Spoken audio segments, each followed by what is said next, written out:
নরম বিষণ্ণময় এক দুপুর, আকাশজোড়া মেঘের ঘন চাদর টেনে বসে আছে, যেন রোদকে পুরো গ্রামের বাহিরে তালা মেরে রেখেছে। চারিদিকে টুপটাপ করে বৃষ্টি পড়ছে, কখনো টিনের চালায় টুপটাপ, কখনো মাটির উঠানে ঝমঝম, আবার কখনো তালপাতায় খসখসে বৃষ্টির টুপটুপ শব্দ তুলে। বৃষ্টিতে ভিজে বাগানটা কাদায় মাখামাখি, মাঝখানে দাঁড়িয়ে থাকা শিমুল গাছের গুঁড়ি বেয়ে পানি গড়িয়ে পড়ছে নিচে। পুকুরে জল উপচে উঠেছে, পানির বুকে শাপলার পাতাগুলো দুলছে বৃষ্টির ছন্দে। দূরে কারো ঘরে কেরোসিনের চিমনি জ্বলছে হালকা হলুদ আলোয়। ভেজা বাতাসে কাঁচা মাটির গন্ধ ছড়িয়ে পড়েছে চারিদিকে। পাশের বাড়ির ছেলেপিলেরা বারান্দায় দাঁড়িয়ে বৃষ্টি দেখছে, হাত বাড়িয়ে ফোঁটা ধরে হাসাহাসি করছে।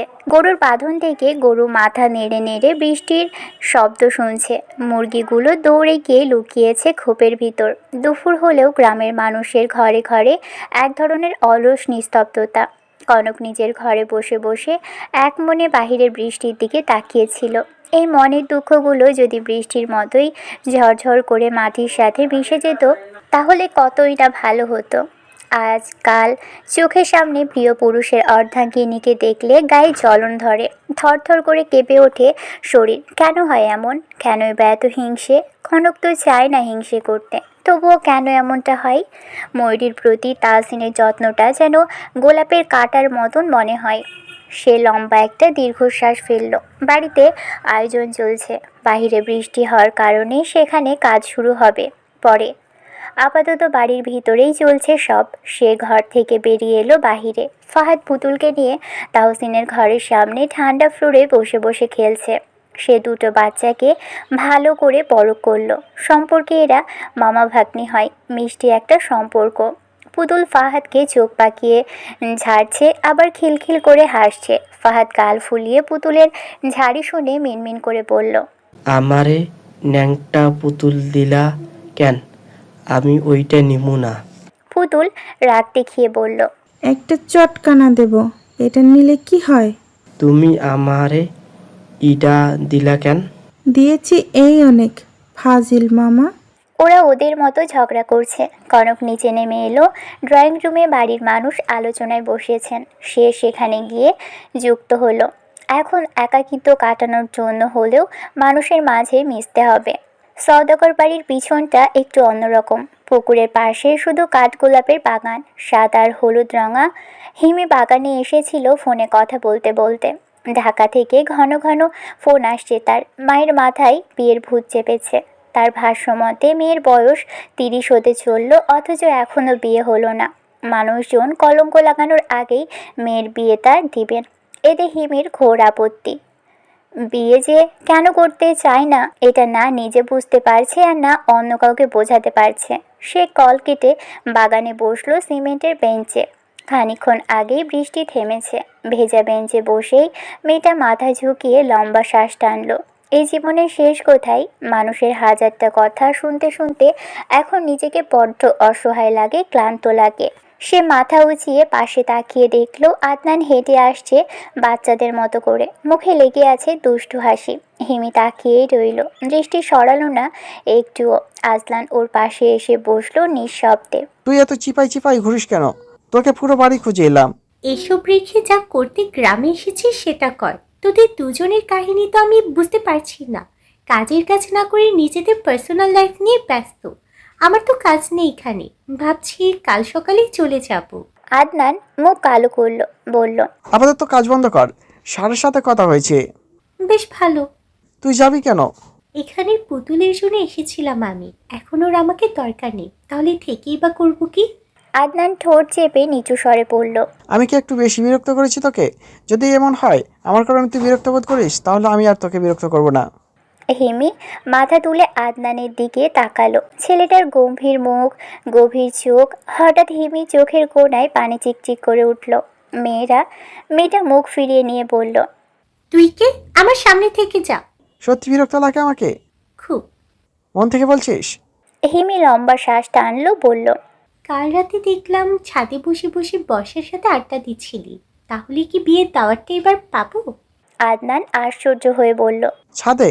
তাও আবার আমি? বর্ষার সাথে। তুই কি পাগল হয়েছিস? আমি কখন রাতে ছাদে গিয়েছি?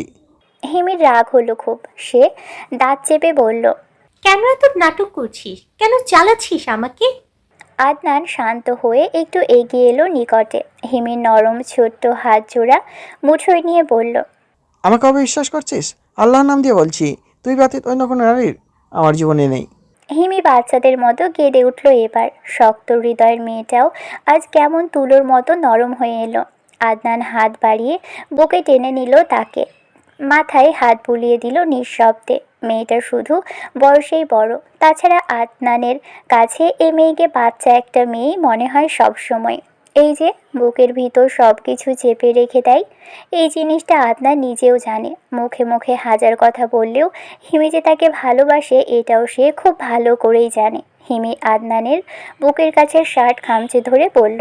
সবাই তো মিথ্যে বলে, আর আজ তুইও বললি ওই মেয়ের সাথে তোর বিয়ে ঠিক হয়েছে, তাই না?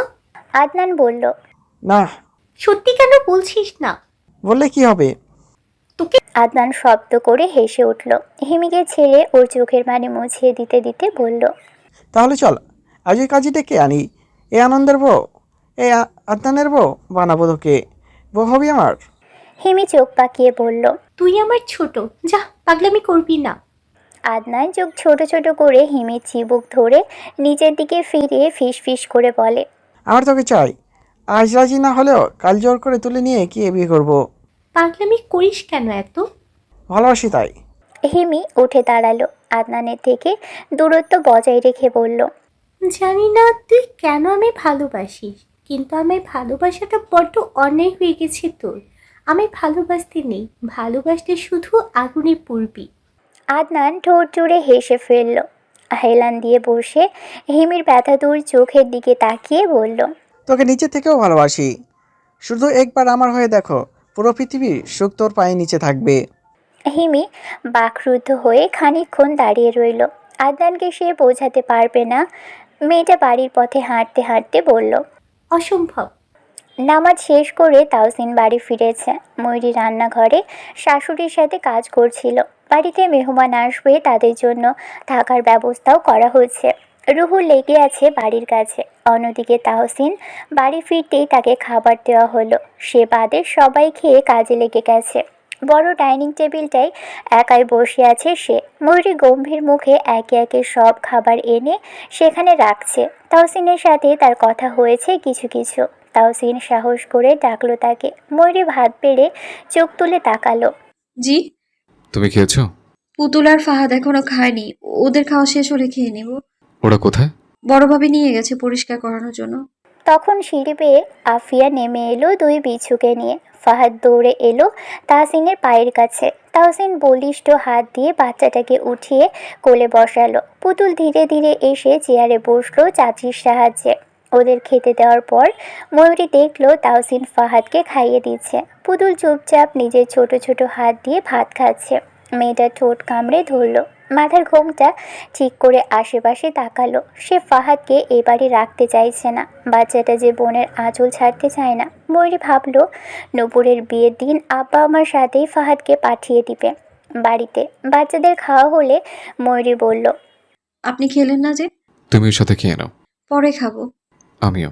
আপনি কি বাচ্চাদের মতো কেন করছেন? এত ভালোবাসা তো সহ্য হচ্ছে না আমার।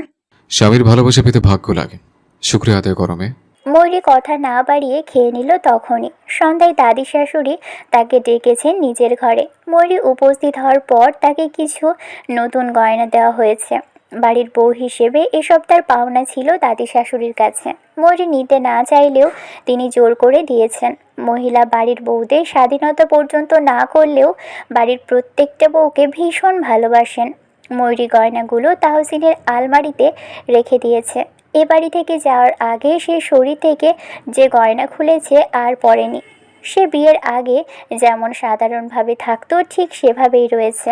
রাতে খবর এলো মাহাতাব ফিরেছে ঢাকা থেকে। তাহসিন গেছে বড় ভাবির ঘরে ভাইয়ের সাথে দেখা করতে। আফিয়ার ঘরে আফিয়া গম্ভীর হয়ে বসেছিল মাহাতাবের পাশে। তাহসিনের সাথে ময়ূরী ঘরে প্রবেশ করতেই সে পালঙ্ক ছেড়ে উঠে দাঁড়ালো। ময়ূরী ঘরে প্রবেশ করে সালাম দিল মাহাতাবকে। অদ্ভুত দেখাচ্ছে লোকটাকে। তাহসিন এগিয়ে গিয়ে বসলো ভাইয়ের পাশে। মেয়েটা আশ্চর্য হয়ে তাহসিনের কাণ্ড দেখছে। এতদিন পর বড় ভাই বাড়ি ফিরেছে, অথচ সে একটাবারও জিজ্ঞেস করেনি এতদিন সে কোথায় ছিল, কেনই বা বাড়ি ফিরে আসেনি। ময়ূরী নিজেই নিচু স্বরে বলল। ভাইজান এতদিন বাড়ি ফিরলেন না যে? বড় মতো চিন্তায় ছিলেন ভীষণ। মাহাতাব ময়ূরীর দিকে তাকালো, দৃষ্টি অন্য পাশে রেখেই নরম গলায় বলল। ঢাকার কাজে ব্যস্ত ছিলাম। আপনার ফোন কেন বন্ধ ছিল? ফোন চুরি হয়ে গেছে। ময়ূরীর আরও কিছু প্রশ্ন ছিল, কিন্তু সে চুপ রইল। ফোন চুরি হয়ে গেছে বলে যে বাড়িতে কাউকে কল করতে পারেনি, এই সম্পূর্ণ কথাখানা তার বিশ্বাস হলো না। তবুও সে চুপ রইল। তাহসিন খানিকক্ষণ ভাইয়ের সাথে কথা বলে বেরিয়ে এলো ঘর থেকে। রাত হয়েছে অনেক। ফাহাদ আর পুতুলকে নিয়ে গেছেন অরুণিমা বেগম। তিনি ছেলে আর ছেলের বউকে একটু একা সময় কাটাতে দিতে চাইছেন।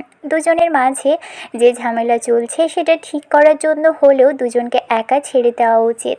বাড়িতে অনেক কাজ, আগামী পরশু গায়ে হলুদ হবে। বাড়ির বউ বলে রজনী বেগম এত কাজ ধরিয়ে দিয়েছেন তাকে। মেয়েটা লম্বা দীর্ঘশ্বাস ফেলে চোখ বন্ধ করলো।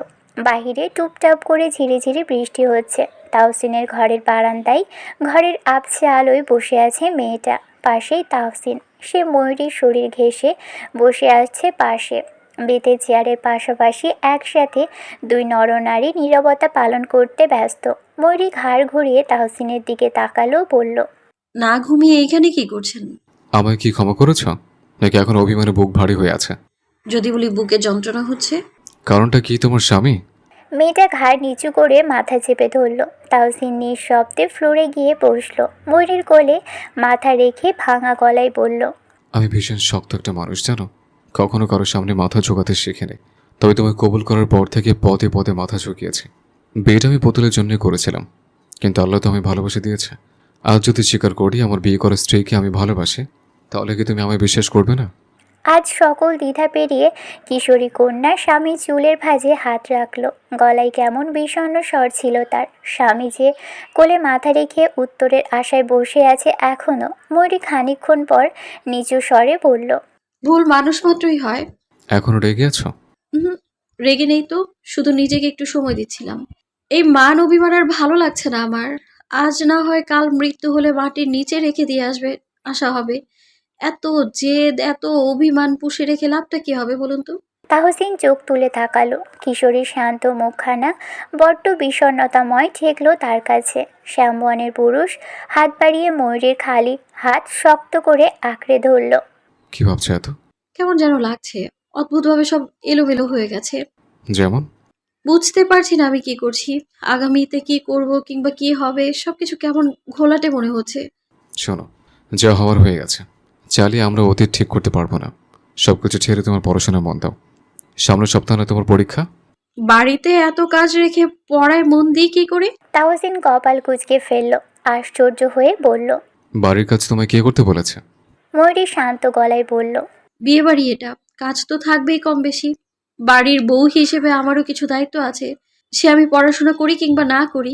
তুমি আমি বাড়ির কাজ করার জন্য বিয়ে করে ঘরে আনিনি। যদি তোমার ধারণা এমনই হয়ে থাকে তাহলে আর এই বাড়িতে তোমাদের রাখবো না আমি। তোমার টেস্ট শেষ হলে ঢাকায় ফিরে যাব। ময়ূরী আশ্চর্য হয়ে বলল। আপনি কি পাগল হয়েছেন? পরিবার দেখে যাব কোথায়? পরিবার ছেড়েই তো থেকেছে এতদিন। তুমি আর আমাদের মেয়ে মেলি না হয় ছোট একটা পরিবার বানাবো আমরা। সেটা হয় না। কেন হয় না? ময়ূরী চাপা শ্বাস ফেলে তাহসিনের দিকে ফিরে চুলে বিলি কাটতে কাটতে বলল। পরিবার ছেড়ে থাকতে বুঝি আপনার খারাপ লাগে না? শহর কে আছে বলুন তো? গ্রামে কি কেউ থাকে না? কেউ কি শিক্ষিত হয়ে গ্রামে কাজ করছে না? পরিবারের সাথে জীবন কাটিয়ে যদি মৃত্যুও হয়, তবু আপনি বলতে পারবেন সারাটা জীবন আপনি পরিবারের সাথেই কাটিয়েছেন, সুখে দুঃখে একসাথে থেকেছেন। তাহসিন মৃদু হাসল, হেসে বলল। আমি চাইলে এখানে থাকতে পারি না, আমার অনেক দায়িত্ব। কিসের এত দায়িত্ব আপনার? তাহসিন উত্তর না দিয়ে ময়ূরীকে টেনে নিচে নামিয়ে পাশে বসালো। তার কোলে মাথা রেখে সেখানে টান টান হয়ে শুয়ে রাতের আবছা আলোয় ময়ূরীর ছোট মুখটা দেখে বলল। আমি যেখানে যাই না কেন, তুমি কি আমার সঙ্গে যাবে না?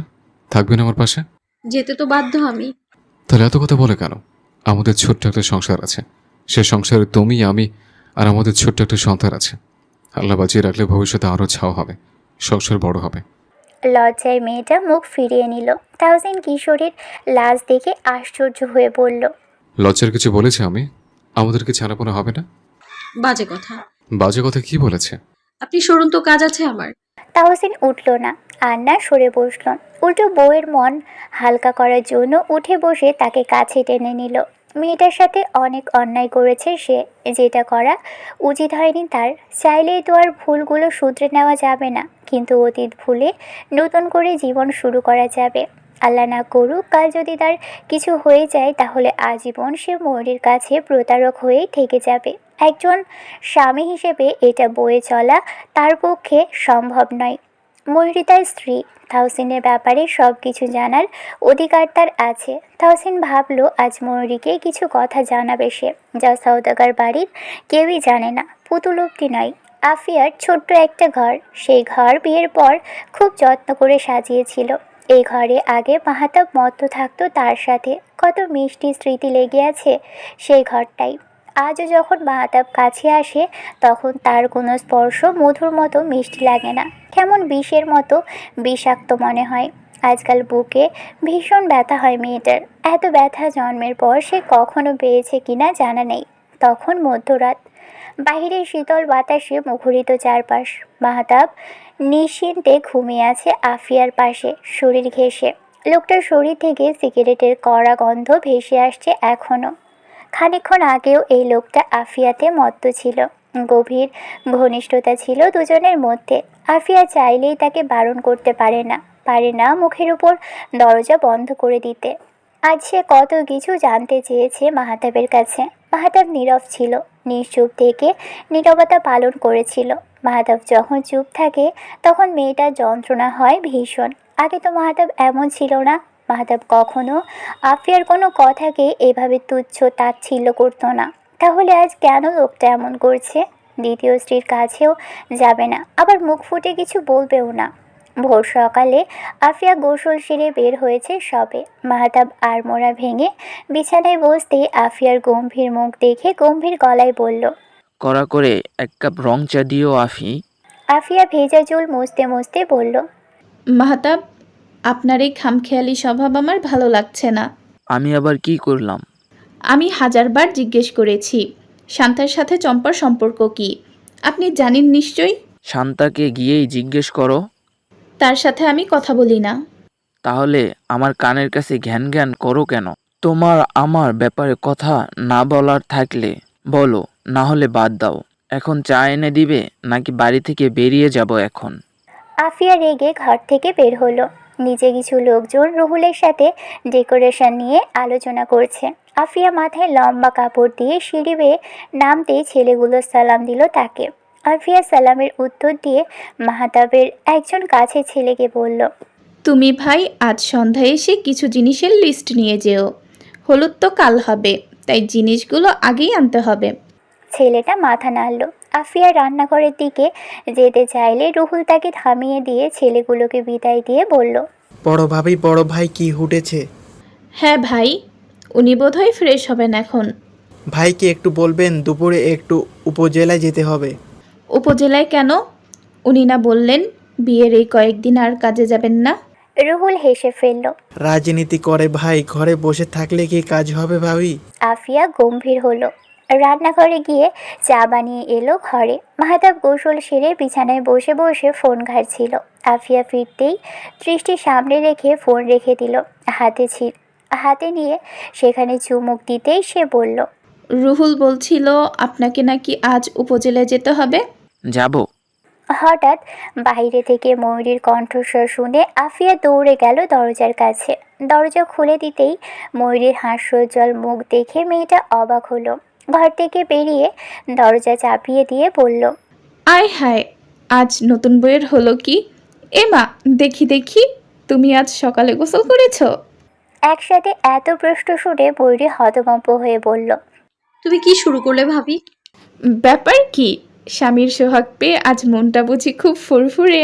ময়ূরী লজ্জায় মুখ ফিরিয়ে বলল, বাজে কথা বলবে না, তেমন কিছু নয়।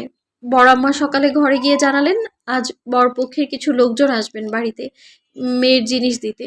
হ্যাঁ আসবে, তারা আমাদের আত্মীয় হয়, চিন্তার কিছু নেই। আমি তো কাউকে চিনি না। চিনে যাবে। এখন বলো, আমার দেবর গেছে কোথায়? উনি তো ফাহাদকে নিয়ে ভোরবেলা বাড়ি থেকে বের হয়েছেন। কোথায় গেছে জানি না, যাওয়ার আগে বলে গেল ফিরতে একটু দেরি হবে। আফিয়া আর ঘাটালো না। ময়ূরীকে নিয়ে সিঁড়ির দিকে পা বাড়ানোর সময় মেয়েটার শরীর খালি দেখে বলল, তোমার গয়না কই? দাদি দেখলে কিন্তু রাগ করবেন, বাজে কথাও শোনাবেন। ময়ূরী আফিয়াকে নিয়ে তাহসিনের ঘরে গেল। আলমারি খুলে গয়নার বাক্স থেকে পাতলা কিছু গয়না গায়ে জড়িয়ে নিল। আফিয়া পুরো ঘরটা ভালো করে পর্যবেক্ষণ করতে করতে বলল, ফাহাদকে তোমার কাছে রাখো কেন? তাতে কি হয়েছে? ও তো জ্বালায় না। বোকা মেয়ে। মেজো আম্মা কেন পুতুলকে নিজের কাছে রাখেন বুঝো না? ময়ূরী মাথা নাড়িয়ে না বোঝালো। আফিয়া বিছানায় পা উঠিয়ে বসে ময়ূরীকে পাশে বসতে বলল। ময়ূরী পাশে এসে বসতেই সে বলল, ফাহাদ তোমাদের মাঝে থাকলে তাহসিন বিরক্ত হতে পারে। ময়ূরী আশ্চর্য হয়ে বলল, বিরক্ত হবেন কেন? উনি নিজেই তো জোর করে ফাহাদকে নিয়ে এলেন। আরে বাবা, ফাহাদকে নিয়ে এসেছো তাতে কি হয়েছে? সে তার বোনের শ্বশুরবাড়ি এসেছে, তাতে দোষের কিছু নেই। আমি ওই কথা বলিনি। বলতে চাইছি স্বামী স্ত্রীর মাঝে একটু প্রাইভেসি দরকার আছে না? আছে নাকি? ময়ূরীর কথা শুনে আফিয়া একচোট চোখ পাকিয়ে বলল, বোকা। স্বামী স্ত্রী বলতে শুধু একটা ঘর ভাগাভাগি করে থাকা নয়, তাদের নিজের মতো একটা জায়গা থাকে, নিজের মতো কথা, নিজের মতো সময়।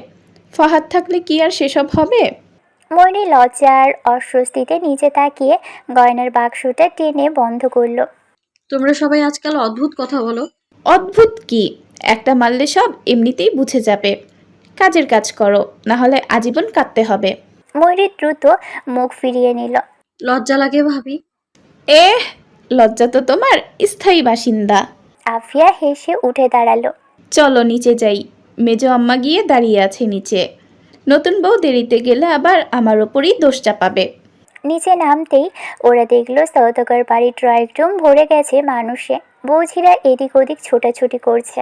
বড় খালাদের কয়েকজন হাতা গুটিয়ে রান্নাঘরের সামনে দাঁড়িয়ে নির্দেশ দিচ্ছে। মাটির হাঁড়িতে মিষ্টির গন্ধ উঠছে। ময়ূরী নিচে এসে দাঁড়াতেই কয়েক জোড়া চোখ তার দিকে তাকালো। নতুন বউ হলে কি হয়, ঘর থেকে বেরোলেই কথার ঝড় বইবে। অথচ বিয়ে হয়েছে অনেক দিন হয়ে গেছে। সওদাগর বাড়ির বাইরের মানুষ তেমন আসে না উৎসব ছাড়া। এই যে অনুষ্ঠান শুরু হবে, এখন থেকেই শুরু হবে তাহসিনের বইয়ের উপর নজরদারি। কিন্তু আজ মেয়েটার মন অদ্ভুত শান্ত। তাহসিনের কথাগুলো যেন মাথার ভিতরে উষ্ণতা ছড়িয়ে রেখেছে। মেয়েটা আজ সকালেই ঠিক করেছে সে আর ছোট ছোট ব্যাপারে রাগ জমাবে না। এমন সময় দূর থেকে পুতুল দৌড়ে এসে বলল, মা, নানির শাশুড়ি ডাকে তোমাকে। আফিয়া পুতুলের কথা শুনে হেসে ফেলল। ময়ূরী হাঁটতে শুরু করতেই আফিয়া কানে কানে বলল, দেখো, দাদি যেন আজ রেগে না যায়। চোখ রাঙালে কিছু বলো না যেন, শুধু মাথা নাড়বে। তোমার এই ঠোঁট বাঁকানোর অভ্যাসটা বাদ দিও। ময়ূরী বিরক্ত হয়ে বলল, আমি কি ঠোঁট বাঁকাই? হ্যাঁ, তুমি জানো না? রজনী বেগমের ঘরে তখন কেউ নেই তিনি ছাড়া। আফিয়া আর ময়ূরী প্রবেশ করতেই রজনী বেগম ঠান্ডা কণ্ঠে বললেন, আইস, আসো, কিছু কথা ছিল তোমার সঙ্গে। পিছনে থাকা আফিয়া হঠাৎ চুপ হয়ে গেল। ময়ূরী ভয় পেল। কি হয়েছে আবার? তোমার স্বামী কই? সকালেই বের হয়েছেন, সঙ্গে ফাহাদও আছে।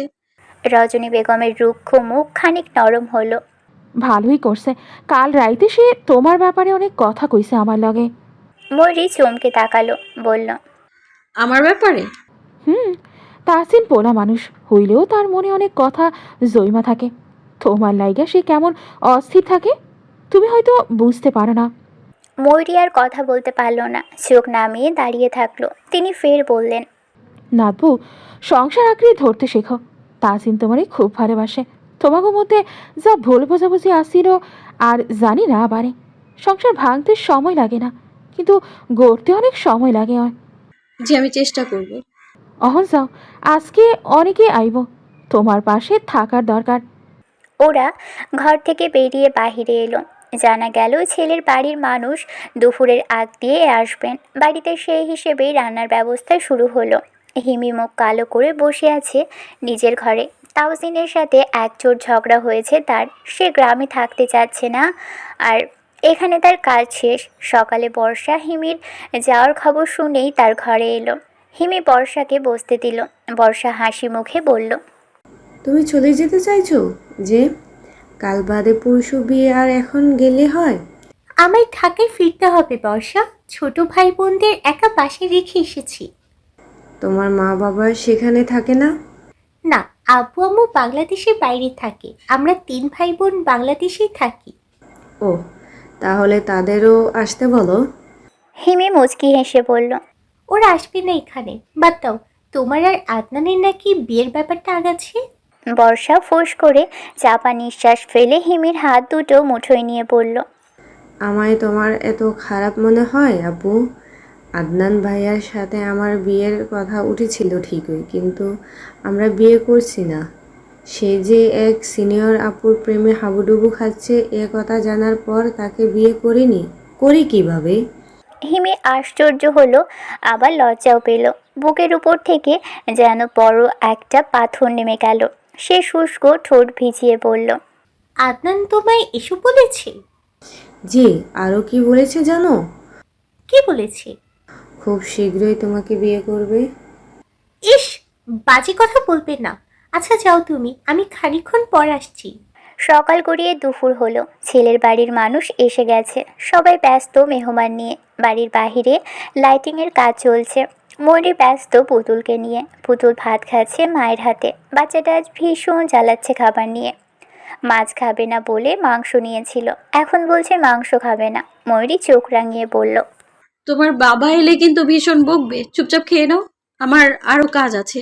পুতুল খাওয়ার সময় চম্পা পানি নিয়ে এলো। চম্পাকে দেখে পুতুল ভয়ে ময়ূরীর এঁঠো হাত জড়িয়ে বুকের সাথে লেপটে এলো। ময়ূরী ভ্রু কুঁচকে পুতুলের কাণ্ড দেখে বলল, হলো কি তোমার? খাওয়ার সময় দুষ্টুমি কেন করছো? কে মারে? পুতুল? কি বলছো মা? পুতুল মিনমিন করে বলল, খুব মারে। কোথায় ব্যথা মা? শরীরে ব্যথা পেলে কি করে? পুতুল ঘাড় ঘুরিয়ে দেখলো চম্পা চলে গেছে। মেয়েটা মায়ের গলা জড়িয়ে ধরে ঘাড়ে মুখ রেখে ফিস ফিস করে বলল, আমার শরীরে কি ব্যথা? ময়ূরী আতকে উঠে পুতুলকে নিজের থেকে ছাড়িয়ে নিচু স্বরে জিজ্ঞেস করলো। বুঝতে পারছি না, হঠাৎ করে কেঁদে উঠলো। পুতুল ঠোঁট উল্টে শব্দ করে কেঁদে উঠল। ড্রয়িং রুম তখন অনেক মানুষ, মেহমান, বাড়ির মানুষ, কাজের লোক, সব মিলিয়ে বেশ অনেকেই। পুতুলের কান্না দেখে অরুণিমা বেগম ছুটে এলেন কাছে। ছেলের বাড়ির লোক যেহেতু এ বাড়ির আত্মীয়, তাই পুতুলকে তারা ভালো করেই চেনেন। নূপুরের হবু শাশুড়ি এগিয়ে এসে বললেন। ময়ূরী বলল, বুঝতে পারছি না, হঠাৎ করে কেঁদে উঠলো। পিছন থেকে কনক বিরক্ত গলায় বলল, হুট করেই কেঁদে উঠেছে নাকি কিছু বলেছো ওকে? ময়ূরী পিছু ঘুরে আশ্চর্য হয়ে পড়ল। আমি কি বলবো? সেটা তুমি ভালোই জানো। ভালোভাবে কথা বলো, কি ইঙ্গিত করছো তুমি? যেটা ভাবছো সেটাই বলেছি। ভুল কিছু বলেছি কি? ময়ূরী চোয়াল শক্ত হলো। নেহাত বাড়ি ভর্তি মানুষ দেখে চুপ করে রইল সে। ছেলের বাড়ির মানুষ ফিসফিস করছে। কেউ বলছে সৎমা বলেই হয়তো আদর যত্ন করে না, আবার কেউ কেউ বলছে অত্যাচারও করতে পারে। পুতুল এত এত মানুষ দেখে গুটিসুটি পায়ে মায়ের নিকটে এসে কোমর জড়িয়ে ধরল। ময়ূরী হাত ধুয়ে পুতুলকে নিয়ে উপরে উঠে এলো।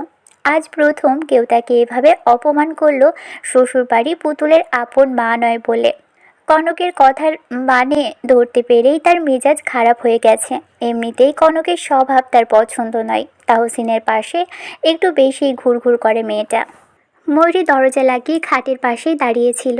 রাগ, অপমান আর অস্থিরতার ঝড় বুকের ভিতর তাণ্ডব চালাচ্ছে। পুতুল চুপ করে কোলে বসে কাঠের খেলনা ঘোরাচ্ছে।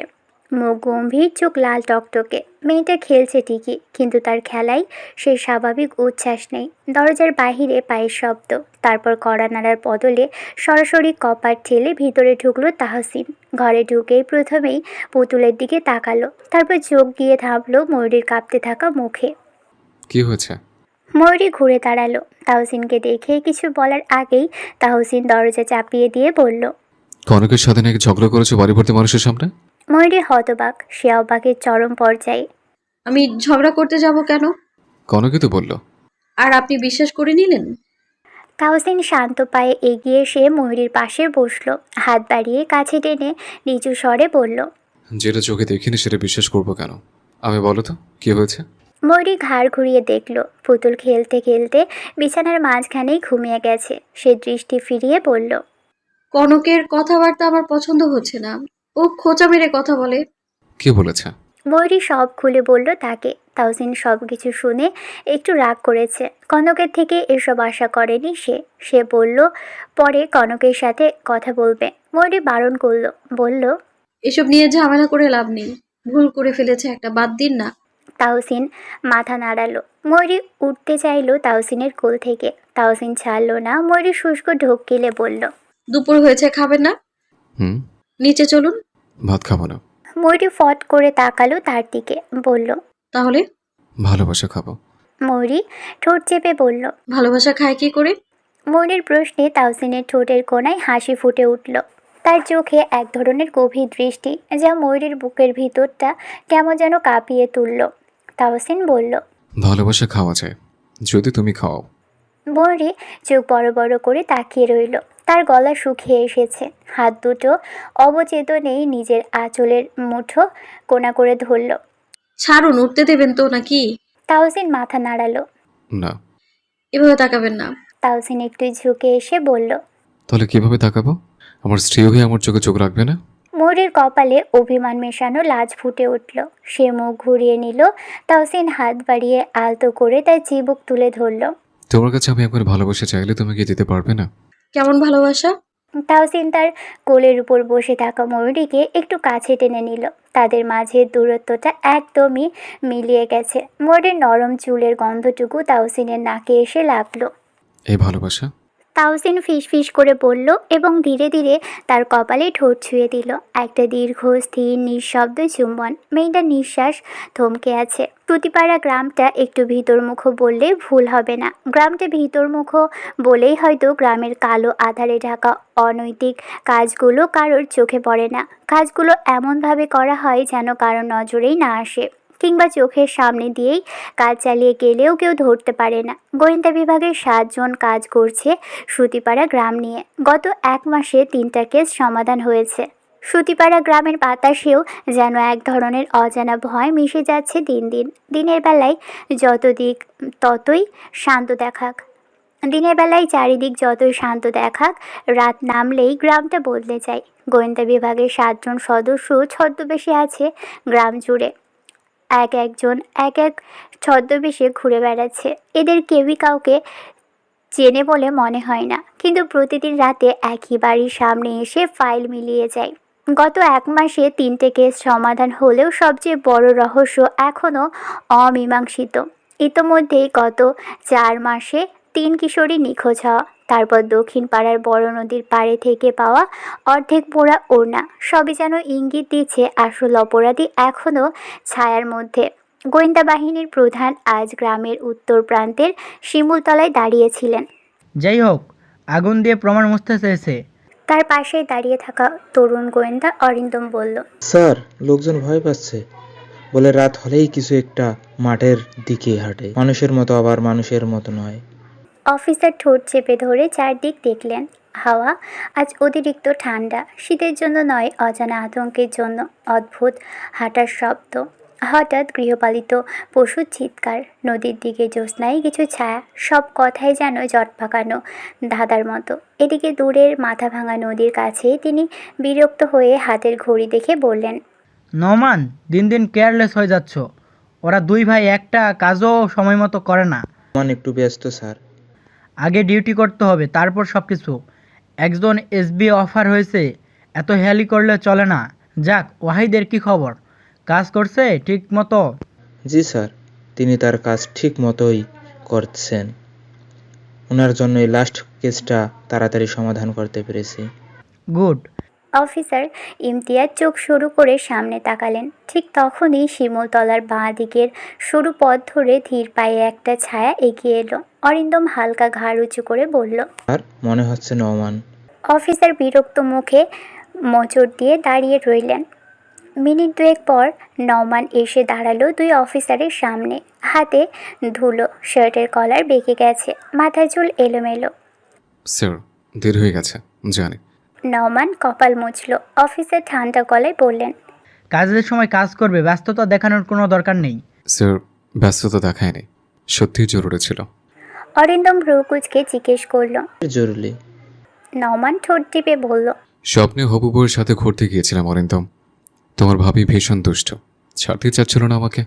অরিন্দম ভোতা মুখে নাক ছিটকে দৃষ্টি ঘুরিয়ে নিল। অফিসার বিরক্ত হয়ে বললেন। তোমার নাটক বন্ধ করো, গ্রামের খবর রাখো নাকি সারাদিন বউ বউ করতেই দিন যায়।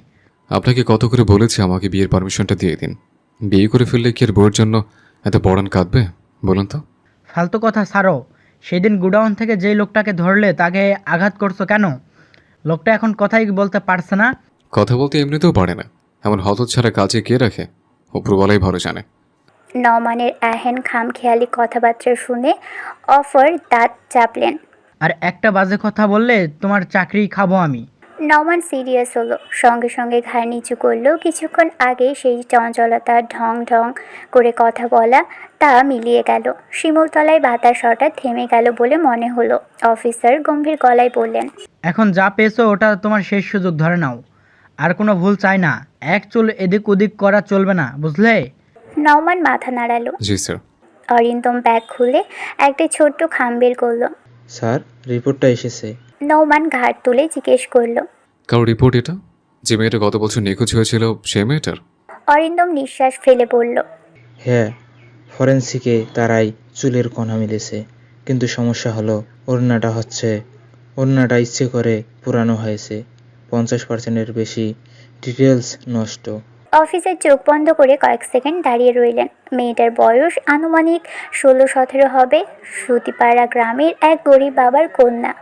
প্রথমে ধারণা করা হয়েছিল মেয়েটা হয়তো কারো হাত ধরে গ্রাম ছেড়ে পালিয়েছে, কিন্তু আস্তে আস্তে একই কাহিনী ঘটায় ঘটনা সন্দেহজনক হয়ে ওঠে। মেয়েটার নাম বন্যা। বন্যা নিখোঁজ হওয়ার পর তার পুড়ে যাওয়া বডি মিলেছে প্রায় 2 মাস পর। গ্রামে তখন হইহুল্লোড় লেগে গিয়েছিল সেই মেয়ের পুড়ে যাওয়া বডি দেখে। অফিসার গভীর নিঃশ্বাস নিয়ে চোখ খুললেন। তিনি নিচু গলায় বললেন। বন্যার কেসটা যেভাবে শেষ হয়েছে সেটা দেখেই বুঝেছিলাম এর পেছনে কারোর বড় হাত আছে। শুধু যে এই 3জন মেয়েই নিখোঁজ হয়েছে তা না, শুধু যে এই 3জন মেয়েই নিখোঁজ হয়েছে তা নয়, এর আগেও গত 9 বছরে কম হলেও 200 থেকে 300 মেয়ে নিখোঁজ হয়েছে। স্যার, বন্যার মৃত্যুটা অ্যাক্সিডেন্ট ছিল না, তাই তো? অফিসার তীব্র চোখে তাকালেন। একটা 16 বছরের মেয়ের পুরো শরীর পোড়া অবস্থায় নদীর পাড়ে পড়ে থাকা কখনোই অ্যাক্সিডেন্ট হতে পারে না। বোকার মতো কথা বলবে না। নওমান গম্ভীর গলায় বলল। বন্যার পরিবারের সাথে আমার কথা হয়েছে। মেয়েটার বাবা মা মারা গেছে কয়েক মাস আগে। ওর মা জানিয়েছে বন্যা ইচ্ছে করেই নিজের শরীরে। অফিসার থামিয়ে দিলেন। লোকজন ভয়ে ঝামেলায় যেতে চায় না। তারা যা দেখে তার অর্ধেকই বলে, আর যা বোঝে তার কিছুই মুখে আনে না। চারিদিকে অস্বাভাবিক নীরবতা নেমে এলো। দূরে শিমুল গাছের পাতায় হাওয়ায় মৃদু শব্দ শোনা যাচ্ছিল। নওমান ঠোঁট চেপে খানিকক্ষণ চুপ থেকে বলল। আমার সিক্স সেন্স বলছে এই কাজটা এই গ্রামেরই কোনো প্রভাবশালী লোকের। অফিসার এবার কোনো উত্তর দিলেন না। নিঃশব্দে পকেট থেকে গ্লাভস পরলেন। তারপর অরিন্দমের হাতে থাকা খামটা নিয়ে আবারও বললেন। তার গলা কঠিন হয়ে উঠল। কারো কারো রুচি খুব অদ্ভুত। এ ধরনের অপরাধীর সাধারণ অপরাধী নয়, মনস্তাত্ত্বিক বিকৃতি থাকে, আবার ক্ষমতা থাকে। এমন কেউ যে গ্রামের লোকদের এতটাই চেনে যে চারদিকে চোখ রেখেও কেউ তাকে দেখে না। অরিন্দম কণ্ঠ নামিয়ে বলল। স্যার, কারো নাম সন্দেহ আছে? অফিসার ধীরে ধীরে মাথা তুললেন। তাই চোখে এক ধরনের শীতল নিশ্চলতা। হ্যাঁ, একজন আছে। নওমান ও অরিন্দম দুজনেই সোজা হয়ে দাঁড়ায়। কিন্তু অফিসার থেমে গেলেন। প্রমাণ ছাড়া বললে গ্রামের অর্ধেক মানুষই আমাদের বিরুদ্ধে দাঁড়াবে। নওমান গম্ভীর কণ্ঠে বলল। তার নামটা বলুন স্যার। অফিসার হালকা হাসলেন। হাসিটা ভয়ের মতো শোনালো। নাম তো বলবোই, কিন্তু তার আগে তোমরা কিছু দেখবে।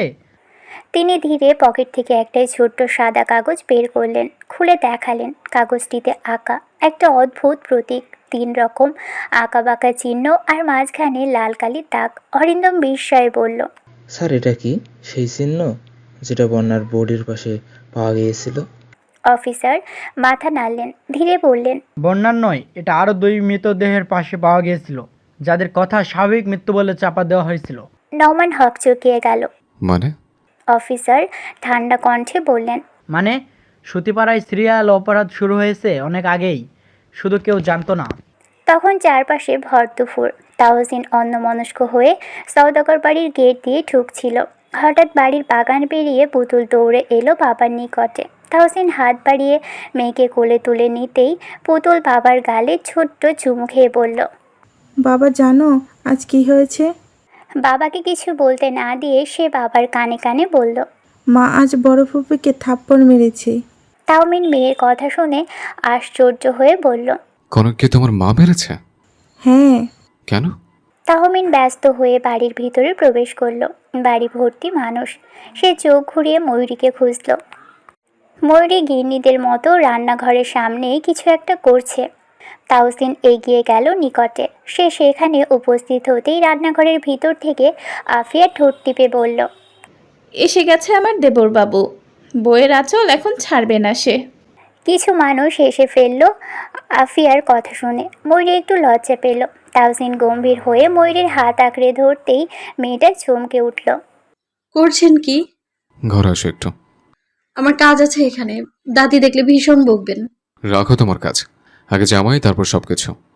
তাহসিনের গলার স্বর এতটাই উচ্চস্বর ছিল যে সেখানে সবাই শব্দ করে হেসে উঠল। অনেক বড়রাও ছিলেন সেখানে। ময়ূরী লাজে আঁচল চাপল মুখে। ভিতর থেকে অরুণিমা বেগম ধমক দিয়ে বললেন, বেহাপনা ছাড়ো ময়ূরীর, কাজ আছে এখানেই, তুমি ঘরে যাও। মায়ের ধমক খেয়ে তাহসিনের কিছুই হলো না। আফিয়ার ভাষায় বউ পাগল পুরুষদের লজ্জা শরম কম থাকে। তাহসিনের ক্ষেত্রেও তাই। সে পুতুলকে কোল থেকে নামিয়ে দিয়ে ময়ূরীর শরীর ঘেঁষে দাঁড়াতেই মেয়েটা আটকে উঠল। এত মানুষের সামনে লোকটি কী শুরু করেছে? তাহসিন কিছু বলার আগেই পিছন থেকে রজনী বেগম পান চিবিয়ে আস্তে আস্তে বললেন, এমনি বউয়ের আসল ধইরা দাঁড়ায় আছো কেন? বউ আজকে মেলা ব্যস্ত, রাইতেও কাছে পাইবা না। তুমি ঘরে যাও ভাই। তাহসিন চোখ ছোট ছোট করে বলল, বউকে বিয়ে করেছে কেন? কাছে রাখবো বলেই তো, তাই না? আমার বউকে আমি নিয়ে যাচ্ছি। সে ময়ূরীর হাত ধরে টানতেই রজনী বেগম বললেন, তোমার বউরে আমার ওহ লাগবো ভাই, তুমি যাও, একটু পর পাঠাইতাছি ওরে। তাহসিন হার মানল। শেষে ময়ূরীর হাত ছেড়ে কানের কাছে ঝুঁকে ফিস ফিস করে বলল, আমার কথা না শুনলে আজ রাতে আমিও তোমার কথা শুনবো না। সে হনহন করে সিঁড়ির দিকে হাঁটা ধরল। তাহসিনের বলা শেষ কথাখানা শুনে মেয়েটার গাল গরম হয়ে এলো। লোকটার মুখে লাগাম বলতে কিছুই নেই। আফিয়া চোখের ইশারায় তাকে লজ্জা দিচ্ছে। ময়ূরী চোখ রাঙিয়ে দৌড়ে ঢুকলো রান্নাঘরে। অরুণিমা বেগম ময়ূরীকে রান্নাঘরে রেখে বের হলেন বাহিরে। বাড়িতে এত লোকজন দেখে সে পুতুলকে বলেছিল হিমির কাছে গিয়ে থাকতে। মেয়েটা কথাই শোনে না। তিনি চম্পাকে খুঁজলেন। মেয়েটা কাজের সময় ফাঁকিবাজি করে। নেহাত ছোট দেবর এনেছিল তাকে, না হলে তিনি শুরুতেই চম্পাকে বাড়ি থেকে বের করতেন। মেয়েটার কথাবার্তা চলাফেরা কোনো কিছুই তার পছন্দ নয়। তিনি চারপাশে চোখ বুলিয়ে শান্তাকে খুঁজলেন। বাড়ির সব বউ মেয়েরা যেখানে কাজে ব্যস্ত সেখানে শান্তা বাড়ির বউ ছেলের বউ হয়ে আজ সারাদিন একটা কাজেও হাত লাগায়নি। তিনি বিরক্ত হয়ে পিছু ফিরলেন। রজনী বেগমকে উদ্দেশ্য করে বললেন, শান্তাকে দেখছি না কেন আম্মা? বাড়িতে এত কাজ আর তার কোনো খবরই নেই। কখনো তো কাজ করে না, আজ অন্তত এখানেই থাকা দরকার নয় কি? রজনী বেগম বললেন, ওই মাইয়ার কথা আমার জিগায় না মেজো বউ। মাইয়ার চেহারা দেখলেই আমার রাগ ওঠে। রাগ উঠলেই তো হবে না আম্মা, তাকে এখানে ডাকার ব্যবস্থা করুন। রমজান সওদাগরের স্ত্রীও ঠেস দিয়ে বললেন, মাইয়া নাকি উচ্চ বংশের, জীবনে তো দেখলাম না বাপের বাড়ি থেকে একটা মানুষ আইছে। মাহাতাব কি ধুইয়া বিয়ে করলো আল্লাহ জানে। আফিয়া তখন নীরবে নিজের কাজ করছিল, শান্ত পাথরের মতো। তার কিছুই বলার নেই কিংবা করারও নেই। ময়ূরী ভেতর থেকে সবার কথা শুনছিল এতক্ষণ। সে জানে শান্তা কোথায়। তখন কনকের সাথে ঝামেলাটা মূলত শান্তাই বাঁধিয়েছিল। তারপর যখন ময়ূরী চওড়া গলায় চারটে কথা শুনিয়ে দিল, তখন রেগে মেগে নিজের ঘরে গিয়ে দরজা লাগিয়েছে। মেয়েটা বিয়ে না হলে জানতই না সংসারে এত ঝামেলা হয়। ঘন্টা দুয়েক পেরোনোর পর ময়ূরী ব্যস্ত পায়ে উপরে ছুটল। ইতোমধ্যেই গরুর মতো হাজার বার গলা ছেড়ে ডেকেছে তাহসিন। ময়ূরী ঘরে ঢুকতেই চমকে উঠল তাহসিনের হাতে লাল রঙার রক্ত দেখে। দুদিন আগে যেখানে আঘাত পেয়েছিল সেই জায়গা থেকেই গল গল করে রক্ত ঝরছে। মেয়েটা দৌড়ে এলো, বিচলিত হয়ে বলল। তাহসিন হাত চেপে রক্ত পরিষ্কার করে ময়ূরীকে বলল হাত বেঁধে দিতে। ময়ূরী হাত বাঁধতে বাঁধতে বিরক্ত হয়ে বলল, এই হাত দিয়ে আবার কি করতে যাচ্ছিলেন? আবার একই জায়গায় লাগলো কি করে? দেয়ালের সাথে বাড়ি লেগেছে। তোমায় কখন থেকে ডাকছে? কানে শুনতে পাও না? বাড়ি ভর্তি মানুষের সামনে দিয়ে এভাবে আসা যায়? কেন যায় না? আপনি কথা কম বলুন, মাথা ব্যথা করছে আমার। তাহসিন শুষ্ক ঠোঁট ভিজিয়ে নিল। তুমি নাকি কনককে মেরেছ? ময়ূরী মাথা নাড়ালো, এমনভাবে মাথা নাড়ালো যেন এটা তার কাছে ভীষণ স্বাভাবিক। কেন মেরেছ? কনক তোমার থেকে বয়সে বড়। সম্পর্কে আমি তার বড় হই, সে আমাকে ভাইয়ের বউ বলে মনে করলে আমি কখনোই এই দুঃসাহস দেখাতাম না। কি করেছো? ময়ূরী সোজা হয়ে বসলো এ পর্যায়ে। তাহসিনের চোখে চোখ রেখে দৃঢ় গলায় বলল, আপনার লজ্জা লাগবে শুনলে। লাগবে না, তুমি বলো। সে আমাকে বাজে ভাষায় গালাগালি করেছে। আমি তার বড় ভাইয়ের বউ, এটুকু অবধি মনে রাখেনি। আমার মেজাজ খারাপ হয়েছে বলে থাপ্পড় মেরেছি আমি তাকে। গালি কেন দিয়েছে? আমি আপনার বউ বলে। আশ্চর্য। ময়ূরী দীর্ঘশ্বাস ফেলল, শুকনো ঢোক গিলল, আবার বলল, কনক আপনাকে পছন্দ করে, এটা আপনি জানেন? তাহসিন হতবাক এহেন কথা শুনে। সে আশ্চর্য হয়ে বিস্মিত গলায় বলল, কি যাতা বলছো? মাথা খারাপ হয়েছে তোমার? আমার কাছে এসে যখন আমার স্বামীকে নিয়েই যদি টানাটানি করে কেউ, তাহলে আমার কি করা উচিত? দুটো কথা শোনাবো না আমি? আমি ওকে সাবধান করতেই সে আমাকে গালাগালি শুরু করলো। আমার গায়ে অব্দি হাত দেওয়ার সাহস দেখিয়েছিল সে। ময়ূরীর শক্ত গলার কথা শুনে তাহসিন মাথা নত করে ঠোঁট কামড়ে ধরল। কনকের ব্যবহারে মাথায় ধপধপ করে আগুন জ্বলছে। সে বিছানা ছেড়ে উঠে দাঁড়ালো। ময়ূরী বলল, কি হলো? কি দরকারে?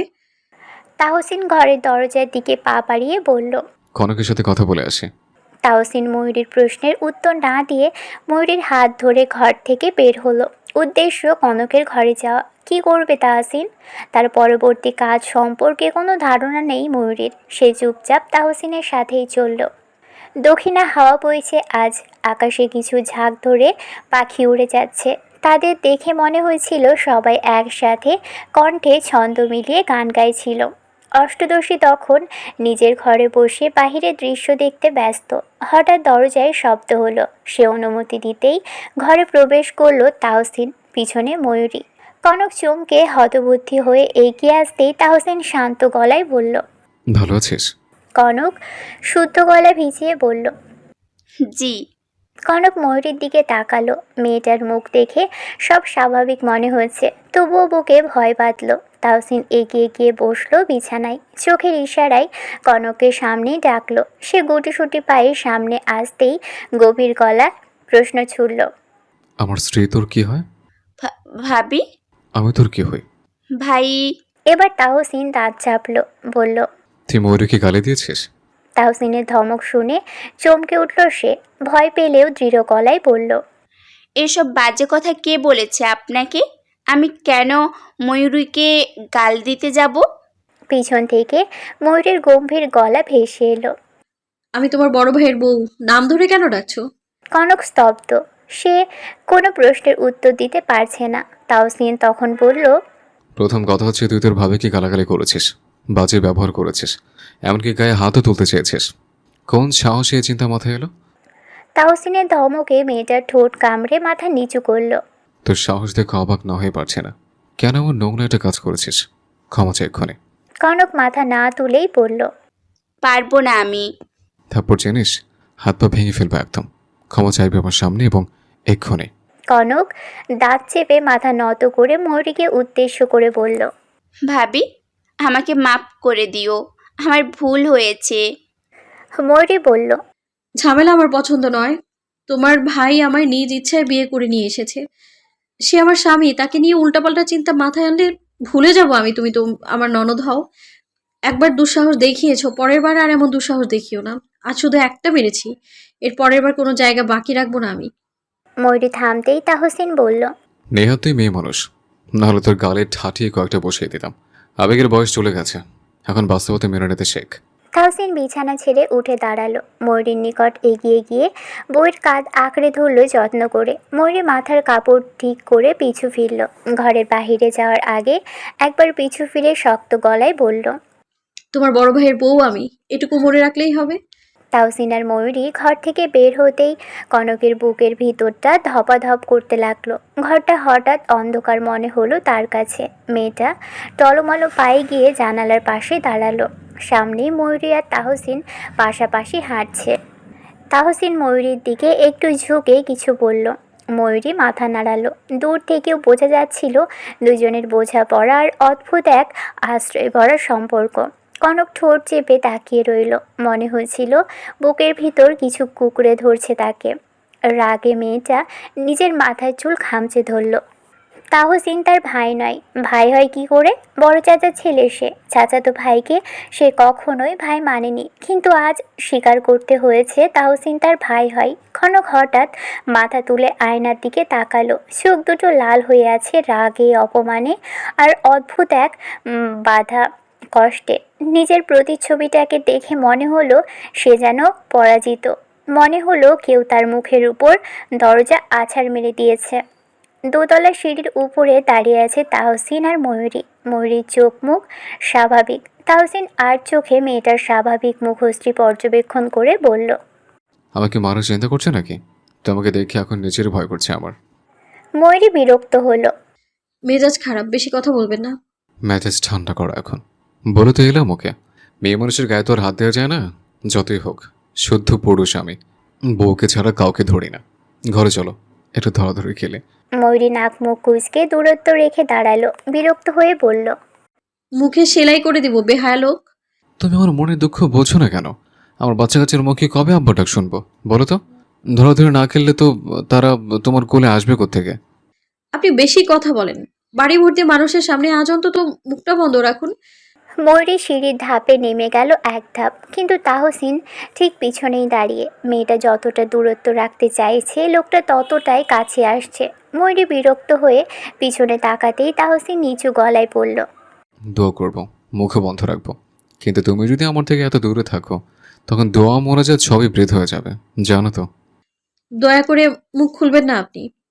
আপনি কি চান আমি এইখানেই সিঁড়ি থেকে লাফ দিই? তোমার এত দুঃসাহস? আগে ধরাধরি খেলতে দাও, পরে লাফিও।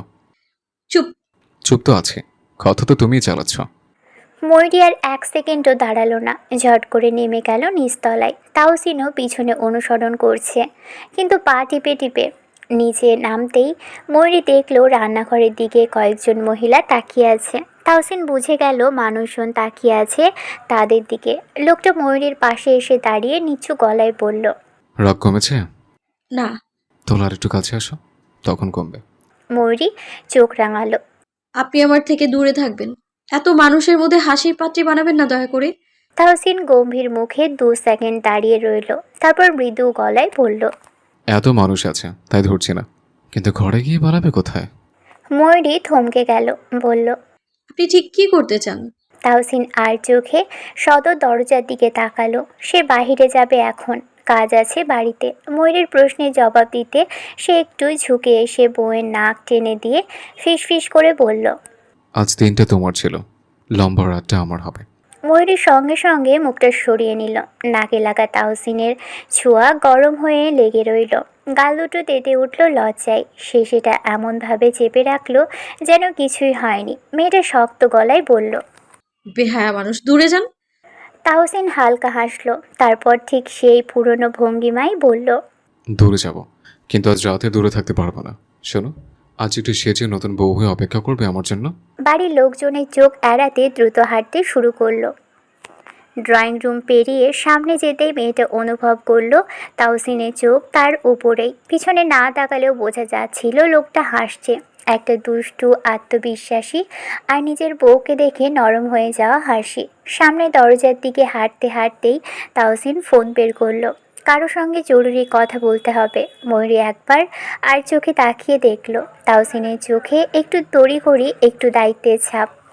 তাহসিন বাড়ির বাহিরে বেরিয়ে এলো বাগানে। সওদাগর বাড়ির বাগানটা বিশাল বড়, সবসময় পরিষ্কার পরিচ্ছন্ন থাকে।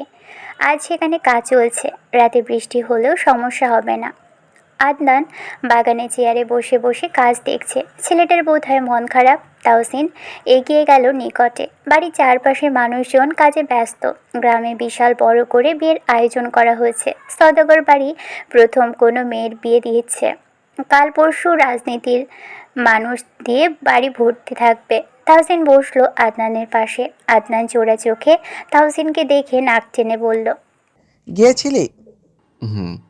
চল ঢাকা ফিরে যাই, এবারে চাকরি করতে হবে না। ঢাকায় গিয়ে তুই আর আমি ঝালমুড়ির ব্যবসা নেমে পড়বো। তোকে দিয়ে কোনো কাজই হবে না, তুই কাজ কর। হিমিকে নিয়ে ভাবনা চলে যা, সেখানে আশা করি দুজনে ভালো থাকবে। আদনান সোজা হয়ে বসলো, হাতে তালি দিয়ে বলল, খবর মারো, 2 দিন আগেও তুই সিঙ্গেল ছিলি, আজকে বউ আছে বলে ভাব বেড়েছে। তাহসিন চুপ রইল। এবার বিয়ে করেও বেচারা কাঙাল। বিয়ে তো করেছে সে বাচ্চা একটা মেয়েকে। ঘটে আক্কেল থাকলেও স্বামী নেই। বাড়ির কাজ প্রায় শেষের দিকে। বিয়ে বাড়ি দেখে মনে হচ্ছিল কাল কাঁচা ফুল দিয়ে বাড়ির ভিতরটা সাজানো হবে। সওদাগর বাড়ির একটা নিয়ম আছে, যদিও তাহসিনের ক্ষেত্রে তেমন কিছু হয়নি, তবে নূপুরের ক্ষেত্রে সেটা হবে। বিয়ের দিন বাসর হয় মেয়ের বাড়ি, বিয়ের পরের দিন বউ নিয়ে ফিরে যায় ছেলের বাড়ি। নূপুরের বাসর সাজানো হবে এ বাড়িতেই। তাহসিন আদনানের সাথে মিলে কিছু কাজ করে দিল। সন্ধ্যা ঘনিয়ে আসছে। বাইরের আলো আঁধারে ঢাকার সাথে সাথে বাড়ির রঙিন লাইটগুলো জ্বলে উঠল জলজল করে। বাড়ির ভিতর থেকে পুতুল আর ফাহাদের খিলখিলিয়ে হাসির শব্দ শোনা যাচ্ছিল। ময়ূরীকে সজীব পড়াতে এসেছিল। রজনী বেগম কিছুদিন আসতে বারণ করেছেন তাকে। ময়ূরী কিছু বলতে গিয়েও চুপ ছিল। সে চাইলেই প্রতিবাদ করে বলতে পারত কিছু, কিন্তু তার ধারণা সবসময় সব জায়গায় প্রতিবাদ মানায় না। এটা তার শ্বশুর বাড়ি। বিয়ে বাড়িতে অনেক কাজ থাকে, দায়িত্ব থাকে। বাড়ির বউ হিসেবে তারও একটা দায়িত্ব আছে। সন্ধ্যায় আজান দিয়েছে খানিকক্ষণ আগেই। ময়ূরী তাহসিনের ঘরে নামাজে দাঁড়িয়েছে। ছোট্ট পুতুল মামুর সাথে খেলতে খেলতে ছোট দাদার ঘরে এসেছে। রমজান সওদাগর উপস্থিত ছিলেন না সেখানে। চম্পা ঘরে কী যেন করছিল। পুতুল চম্পাকে খেয়াল করেনি যে সে এই ঘরে উপস্থিত। বাচ্চাটা বুকে চেপে রাখা পুতুলটা শক্ত করে আঁকড়ে ধরে ভীতু চোখে ঘর পর্যবেক্ষণ করছিল। এই ঘরে আসলেই তার ভয় হয়, ভীষণ ভয় হয়। বাচ্চাটা ভাবলো বেরিয়ে যাবে ঘর থেকে। ছোট ছোট পায়ে কিছু পিছু ঘুরতেই চম্পার শক্ত চোয়াল দেখে ভয়ে আটকে উঠল বাচ্চাটা। ঘরের দরজা বন্ধ। এ ঘর থেকে কোনো শব্দ বাইরে যাওয়ার জো নেই। পুতুল ভয়ে চিৎকার করে কেঁদে উঠল। চম্পা দাঁত চেপে মেয়েটার ছোট্ট শরীর মুঠোয় নিয়ে মুখ চেপে ধরল গায়ে জোর দিয়ে। দেখে মনে হয়েছিল কোনো পশু হামলে পড়েছে বাচ্চাটার উপর। পুতুলের ছোট্ট দেহটা চম্পার মুঠোয় কাঁপছে। মেয়েটা কাঁদছে নিঃশব্দে। চিৎকার করবার শক্তিটুকুও যেন শুকিয়ে গেছে ভয়ে। চম্পার চোখ দুটো সেই পুরনো রাগে অন্ধকারে ভরা চাহনি। মনে হচ্ছিল বাচ্চাটার সূক্ষ্ম শরীরটা তার কাছে খেলনা, আর সেই খেলনাটাকে ছিঁড়ে ভাঙার আনন্দ খুঁজছে। চম্পা ঝুঁকে এলো আরও কাছে। গায়ের উপর থরথর করে কাঁপতে থাকা পায়ের লাথি থামিয়ে গম্ভীর ফোঁস গলায় বলল, একদম চুপ, বাইরে কেউ শুনে ফেলে দেখবি তোকে কি করি। পুতুলের মুখ চেপে ধরা তার হাতটা কাঁপছিল জোরে। মেয়েটা শ্বাস নিতে পারছে না, নাকটা লাল হয়ে উঠেছে। চম্পার পায়ের লাথিতে শরীর ব্যথায় ভেঙে এসেছে দেহটা। চম্পা হঠাৎ আবারও ধাক্কা দিয়ে তাকে বিছানার উপর ফেলে দিল। বাচ্চাটা গড়িয়ে পড়ে কেঁদে উঠতেই চম্পার মুখে তীক্ষ্ণ বিকৃত হাসি ফুটল। তোরে বারণ করছি না, আমার সামনে আসবি না। পুতুল ঠোঁট কাঁপাতে কাঁপাতে বলল, মার কাছে যাব। চম্পার রাগ হঠাৎ প্রচণ্ডভাবে জ্বলে উঠল। সে দরজার দিকে একবার তাকালো, তারপর আবারও পুতুলকে হাত ধরে টেনে তুলল। মা, তোর মায়ের কাছে যাবি না? তোর মা আছে, এতিম একটা। পুতুল চিৎকার করতে গিয়েও থেমে গেল। চম্পার ভ্রু কুঁচকে উঠতেই বাচ্চাটা আরও জড়সড় হলো। একটা নিঃশব্দ ভয়ের ঝড় বয়ে যেতে লাগলো ছোট বুকের ভিতর। শরীর ব্যথা করছে তার। চিৎকার করে কাঁদতে ইচ্ছে করছে। চম্পার ভয়ে ছোট বাচ্চাটা কিছু বলতে পারছে না। চম্পা পুতুলের গাল চেপে ধরে দাঁত চেপে বলল, কাউরে কিছু বললে তোরে মাইরা ফেলমু, বান্দির বাচ্চা। চম্পা শাড়ির আঁচল ঠিক করে ঘরের দরজা খুলে হন করে বেরিয়ে গেল। চম্পা বের হতেই পুতুল গলা ফাটিয়ে চিৎকার শুরু করলো। বাচ্চাটা বিছানায় গড়িয়ে কাঁদছে। ময়ূরী নামাজ শেষে ঘর থেকে বেরিয়ে সিঁড়ির দিকেই আসছিল। পুতুলের চিৎকার শুনে চমকে উঠল সে। ড্রয়িং রুমে অনেকেই কোনো বাচ্চার কান্নার শব্দে থমকে গিয়েছিল। অরুণিমা বেগম দৌড়ে আসার আগেই ময়ূরী সিঁড়ি বেয়ে দৌড়ে নামতে নামতে গলা চওড়া করে বলল, আমার মেয়ে কই? ও কাঁদছে কেন? আমার মেয়ের গলা না এটা? ময়ূরী দৌড়ে নেমে কান্নার শব্দ অনুসরণ করে ছোট শ্বশুর আব্বার ঘরের দিকে ছুটে গেল। পিছু পিছু বেশ কয়েকজন ছুটলেন। ময়ূরী দরজা ঠেলে ঢুকতেই পুতুলকে বিছানায় গড়িয়ে এভাবে কাঁদতে দেখে ছুটে গিয়ে বুকে জড়িয়ে ধরল। অরুণিমা বেগম হাঁপাচ্ছেন। ময়ূরী পুতুলের মাথায় হাত বুলিয়ে ঘন শ্বাস ফেলে বলল, কি হয়েছে মা? এভাবে কেন কাঁদছো?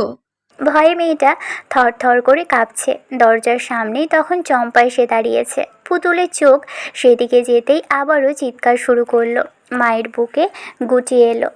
ময়ূরী পুতুলের ফর্সা গালে আঙুলের ছাপ স্পষ্ট পেয়ে ভ্রু কুঁচকে ফেলল। ছোঁয়াল শক্ত হয়ে এলো আপনা আপনি। ঘরে তখন অনেক মানুষ হাজির হয়েছেন। এক মহিলা বললেন,